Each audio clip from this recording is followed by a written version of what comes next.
Hello and welcome to Our Kids, brought to you by Jefferson County Public Schools. I'm Ballard High School correspondent Katherine Brucken. This July, we take a look back at some of the best stories of the 2015-16 school year. We're at Butler Traditional High School, and this is one of the schools in District 4, one of the ones that I serve.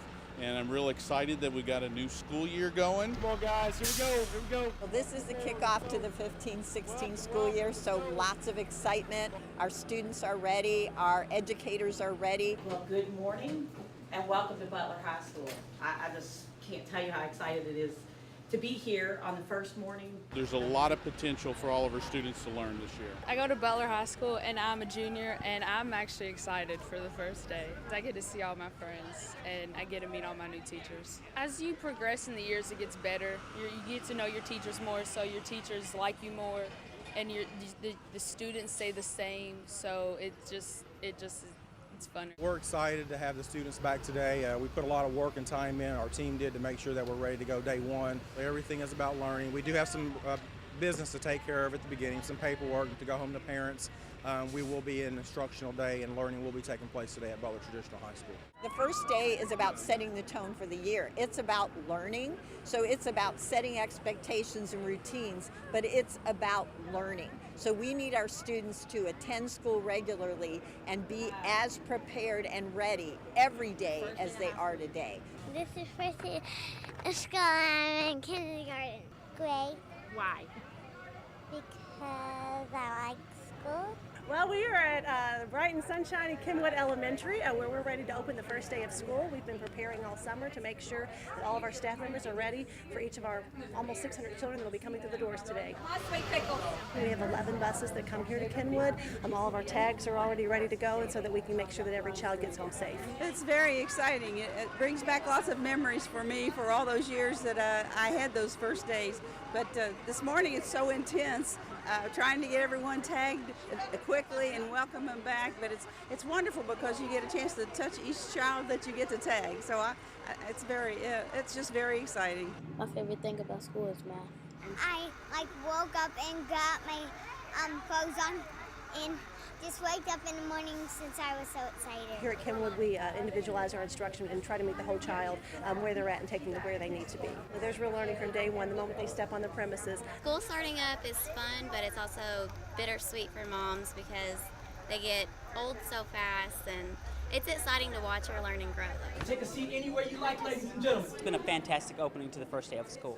Right now, we're at the 10:30 hour, so we're in the middle of transitions from lunch. We also are transitioning to our Quest classes, which is what we call our related arts, and there are regular classes going on. So this is the heart of the day, when every transition, everything that's going on, that's possible to go on, is going on. Learning starts day one. As a board member, if you were to look at our materials that we get in a board meeting, just one board meeting is about this thick. And it's one thing to read that on paper, but it's another thing to be here. I'm very excited that you're in here today. To see it, to feel it, to touch it, to smell it. Everyone is coming in energized, the kids are excited, the students are excited, the parents are excited, so we're having a wonderful, wonderful opening to this school year. NPR's radio show, From the Top, in partnership with the Kentucky Center, worked directly with band and orchestra students at Western Middle School. Nationally recognized classical musicians showed off their skills and shared their knowledge. This is Western Middle, the School for the Arts, and we were very fortunate today to have young musicians from NPR's From the Top. From the Top is a national organization. We broadcast live shows through NPR.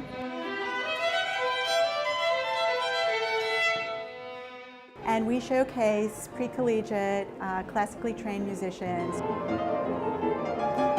We practiced with them, and they gave us some pointers on how we could make things better, and the things that we did, and how to bring music alive and stuff. Just told us some of their secrets of being a professional and playing like a professional, and it was extremely, it was amazing. I have a question. Did anyone have any pictures of what the music could be about? They are very powerful role models for peer groups. They are our most powerful arts advocates, and we hope that the tools that we give them will enable them to go out in the world with that intent. My favorite part of being a musician is just sharing my love and joy. I think it's a really valuable experience for the kids to get to see what kids their age or just a little bit older than them especially are capable of doing.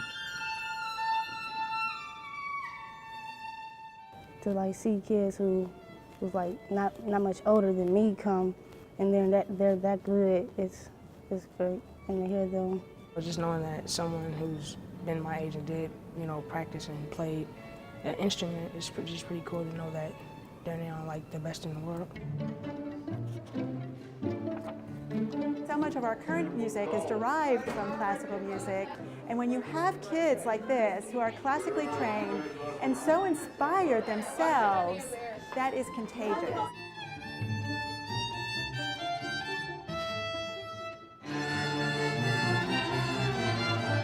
And in my future, that is exactly who I want to be. I want to go around, I want to spread the music, I want to play music professionally, and I want it to be my career for life. The 16, 17-year-old kids aren't that much older than our 13 and 14-year-old kids, so just sort of amazed that they're able to be at that level at such a young age. I try to take as many influences as I can, and these are definitely people that inspire me.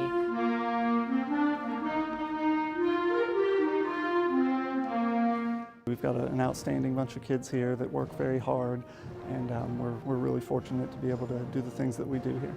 No matter what, listen to yourself along with the other group and participate and just have fun playing.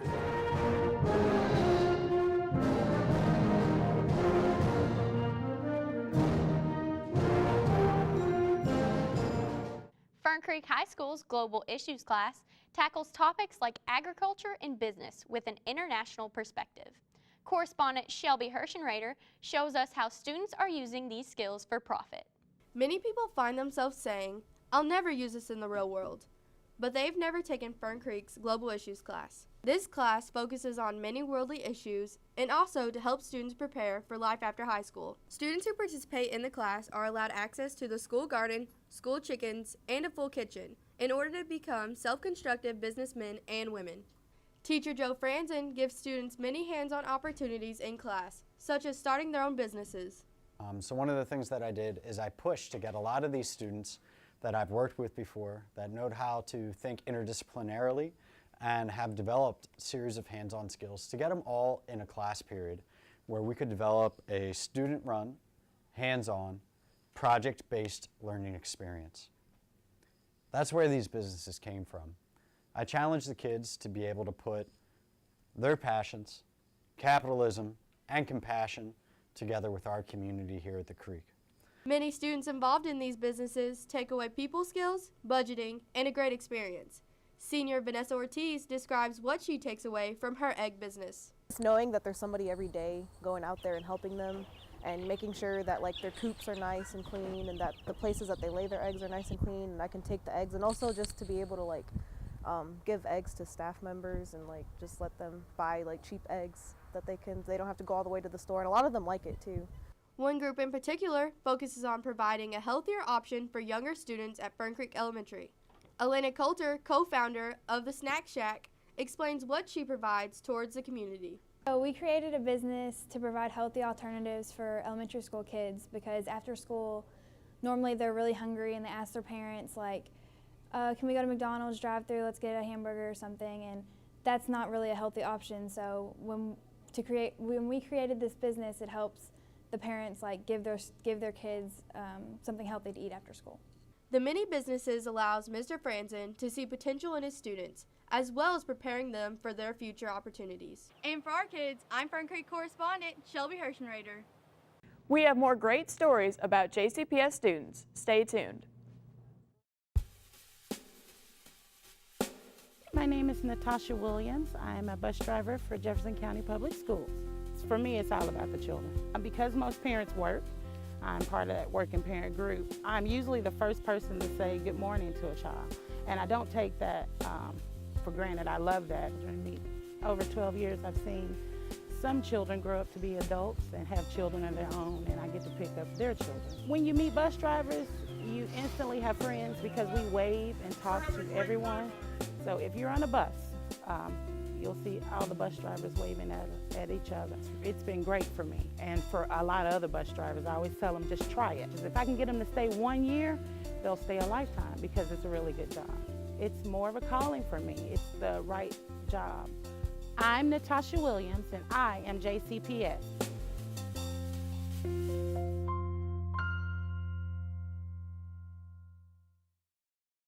Welcome back to Our Kids. I'm Ballard High School correspondent Katherine Brucken. This month, we are checking out some of the highlights of the past school year. Enjoy. What started as a restaurant review writing assignment has turned into an opportunity for the entire third grade class at Jefferson Academy to enjoy lunch in one of Louisville's fine dining establishments. Courtesy of Limoux owner Kevin Grandier, almost all of the students at Jefferson are qualified for free or reduced price school meals, and most have never eaten at a restaurant, let alone a high-end steakhouse. This was an experience relished by all. We are at a restaurant called Limoux. It's a very traditional, sort of Southern-inspired restaurant in the Highlands. All right, guys, take a look over your menus and see what we have available today. We are so excited today to have 70 third graders here to show them really what a great dining experience is. It's our whole third grade class from Atkinson. The server Jay is going to be right over here to take your order. Enjoy. The third grade teachers, we started opinion writing with our kids, and we decided that we were going to do a restaurant review. But then we thought about just our kids and the experiences that they've had, and we decided that a lot of them probably haven't had an experience where they've actually gone into a restaurant and ordered from a server. And so we decided that we were going to try to bring the restaurant to our school. And so I kind of ran it across my husband, who works for Cisco Food Services. It turned into this. Soon we're going to have some bread and butter out on the table for you that will come with your house salad. The dressing will be on the side. Ask your principal if your whole third grade class can come to Limoux for lunch. Excited? You ready? He said ready. Everybody on the staff today is volunteering their time. We normally serve lunch at this period, so we divide the restaurant in half and save the main part of the dining room for these children today. We have the regular servers and bussers and runners and chef staff and hosts, and they're all volunteered their time to make sure the children have an experience just like you would normally. Main course, your choice of USDA choice mid-fat iron steak. Served with garlic, mashed potatoes, and fresh trimmed green beans. And what did you have to do with your napkin? Put it on the lap so if you spill something, it's going to go on the napkin. It is a huge deal. Our kids, we have 98% free and reduced lunch, so the majority of our kids probably won't have another experience like this anytime in the near future, and a lot of them have not had this experience ever. So it's a huge deal just for them to, we looked at pictures online of the restaurant before we came, and they were all like, it's fancy, so that was like the first word out of all of their mouths. Have you ever been to a restaurant like this before? No? So how is this different? Because it's really fancy. Yes, ma'am. No, sir. Please and thank you. We've talked a lot about a restaurant review and, what makes up a restaurant review. So we talked about what we were going to look for in the restaurant when we came today. Complex flavor, just how I like it. I am always nervous about reviews, no matter who's writing them. Our goal always is to create a great experience and an exceptional time for the folks who dine with us, and it's no different for these kids. I'm very concerned they're going to get exactly what they want, the way they want to prepare it in a timely manner. How was the green bean? Good. Because I love steak, and steak is my favorite thing. And what's your favorite thing on the plate? Green beans and mashed potatoes and a steak. I had steak, but I ate it all. Yeah, and what did you think of it? It was good, and the last bit it was a little burnt, but I liked it because it tastes like bacon. I mean, this is as authentic of an experience as you can get, and so it being that kind of experience for them, I think their restaurant reviews are going to be above and beyond what they would have been if we wouldn't have had this experience. I think them just having the experience, it's going to be a lot of talk and just excitement from them.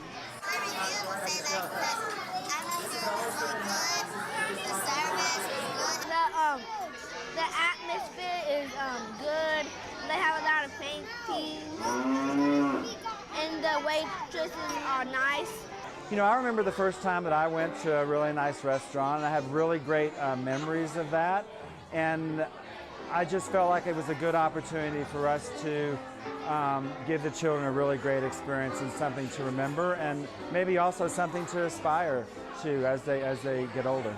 Well, I thought it was awesome that, you know, a lot of their servers are volunteering their time today. They're not getting paid for this. And then just for him to welcome us into his restaurant. And then also there are a few people from Cisco Food Services that were helping prepare the food. And so I think it's awesome that, you know, that they would all volunteer their time to make all of these kids as happy as they're going to be, you know, and have this experience. How is it? Thumbs up. The Fern Creek Junior ROTC teams are national leaders when it comes to winning competitions. Correspondent Katherine Scott shows us what makes them so special.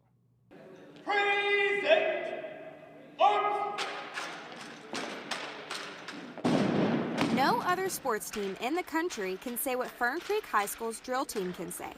The girls' drill team, also known as the Lady Leathernecks, won 15 consecutive national championships between 2000 and 2014, while the male drill team, or Leathernecks, annually finish as arguably one of the top finest male-armed Marine Corps drill teams in the nation. Not only is drill a fun sport to compete in, it teaches students leadership skills, organization skills, respect, and many other important skills that are crucial to achieving the high standards of the Marines. Senior and captain of the girls' drill team, Lexi Stonebrenner, explains her favorite part about the drill team and the lessons drill has taught her that she will remember for the rest of her life. My favorite part about drill team would have to be definitely the bond everybody makes because we're together so much.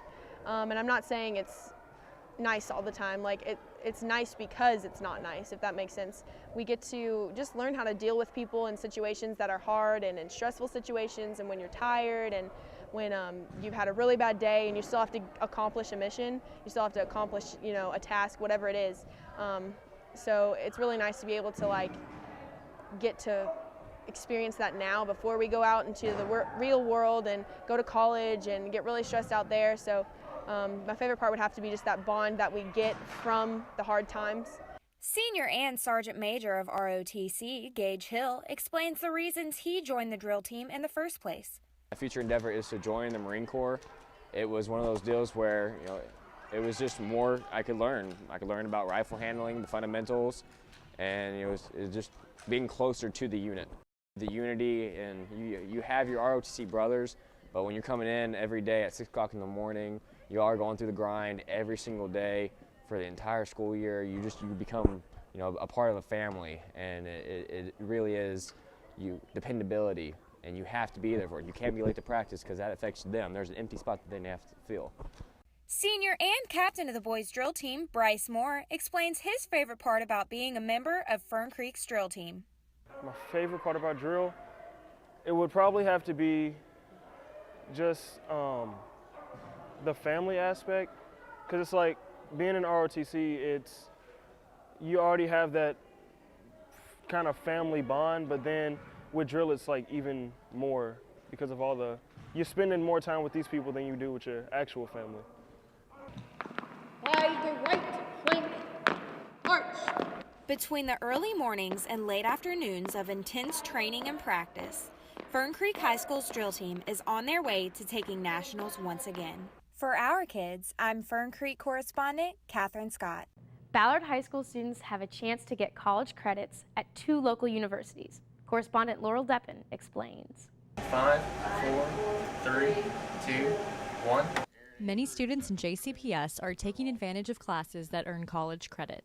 It's called dual credit. Students take classes that offer rigorous college-level coursework, such as anatomy and physiology and college algebra.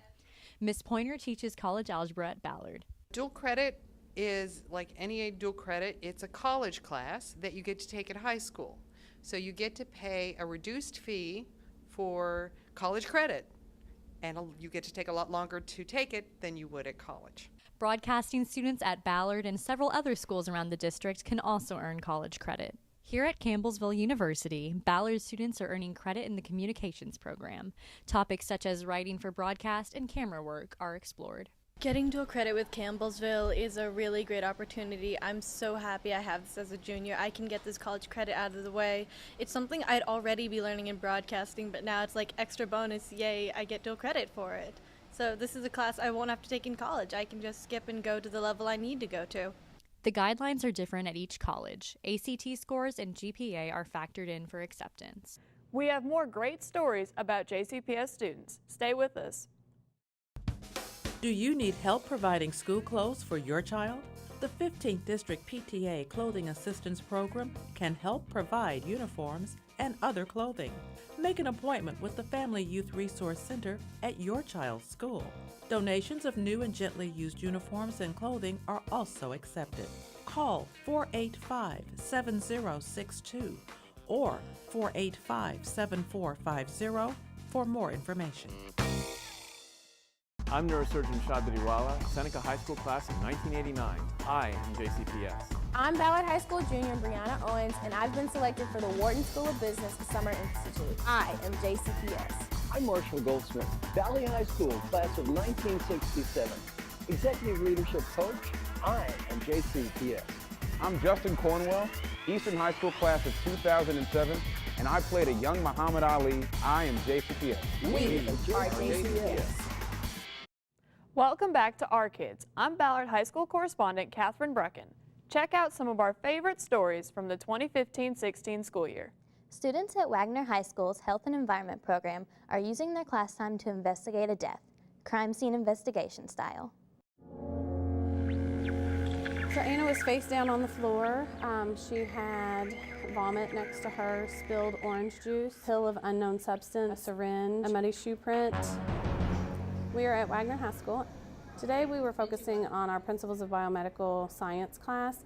They've been following Anna Garcia. Anna Garcia was like the girl who was found dead on her house. Trying to analyze and see if Anna Garcia had been killed or see if she had killed herself. Anna Garcia is a fictitious character that the students found in the first week of this class, and we spend all year researching her manner of death. I think she got killed. Now we have to be thinking about Anna Garcia and what was left at the crime scene that we can extract DNA from. As a teacher, I have control that she will die one of 6 ways. And so right now we're doing the forensic science. We're learning how to get DNA by itself and analyze it, and we're trying to do that with Anna Garcia's crime scene so we can find out who was there, or if it was just her blood by herself, or if someone was with her then. We're going to transition into the medical science. So they will begin looking at autopsies, researching diabetes, sickle cell disease, heart disease. Of course, with the unknown substances in the syringe, they were all thinking drugs. And so one of the first labs that we did, we ruled out drugs. It was aspirin found at the crime scene. And so all year long, they are making theories and reevaluating their old theories. I think it was by herself from what we know so far. The shoe print was hers, and it looks like from the blood drop, when we did a blood drop investigation, it looked like a height from where she was bending down to where she hit her head. So I think she just fell and was on some medication. Today they were extracting DNA from the strawberries and getting a visual of what the DNA physically looks like. And we extracted the strawberry DNA, and this is all the, extra stuff. So when we measure, how do we measure? Do we hold it up at our eye? They're getting that real world piece of how it's really used in the world, and then they can see the importance of it. Hopefully tonight they're thinking, well, we saw that DNA, well, what would they do with it? What would a scientist do with it? So they will do something called gel electrophoresis, and they will take the DNA found at the crime scene and match it to Anna Garcia. My career for myself is for being be a doctor. So I want to train for my future. Everybody knows about nurses and doctors, but they don't know about medical researchers or microbiologists or chemical engineers. I want to be in the medical field when I grow up, and I think this would help further me on that path. And this is hands-on learning, and so being in this class, you can kind of get a head start. I want to do it hands-on so I can experience it better rather than reading, because for me reading is not the best for me. I need like an actual thing to do with so I can remember it. The hands-on portion is really important to the kids, and that's how they learn the best. I'm a nurse and I'm in the career pathways, and this is why I'm teaching. I love this pathway. They excite me. Like, to see the excitement that they get, that's exciting for me. Once kids hear and see what the other children are doing, they want in this class. Students at Wilt Elementary are helping choose the lunch menu for the entire JCPS district. Their taste testers are relishing the opportunity to see if potential dishes make the grade. Leah Wright brings us the story. Student Nutrition Advisory Councils, SNAC, S-N-A-C for short, are our taste testing groups. So we have approximately 25 to 30 schools with 10 kids at each school that taste test various items. And then they give us their opinion, and we decide whether we are going to take it and put it on the menu, take it off the menu if it's something currently that we are taste testing again to see why it's not going well, or put something new on the menu. Well, what you're going to be seeing is our snack team, which is our student nutrition group. And what they have been doing for about the past 4 years is sampling some of the food items that Jefferson County is thinking about having on their menus for either breakfast or for lunch. Okay, we got a lot of mediums. How could it make it a thumbs up? What would they have to do different? Just the aftertaste. Yeah. There's an aftertaste? There's an after. What kind of aftertaste? Is it the bread or is it the cheese or the meat? The cheese? Okay. That's why I wish we had a comment section. Students are very important in the decision making because they're the ones that eat the food, they're the ones that are the consumers. So we want to make sure that the students are happy with the products that they're eating. I feel special knowing that I'm choosing the meals of all the students at JCPS.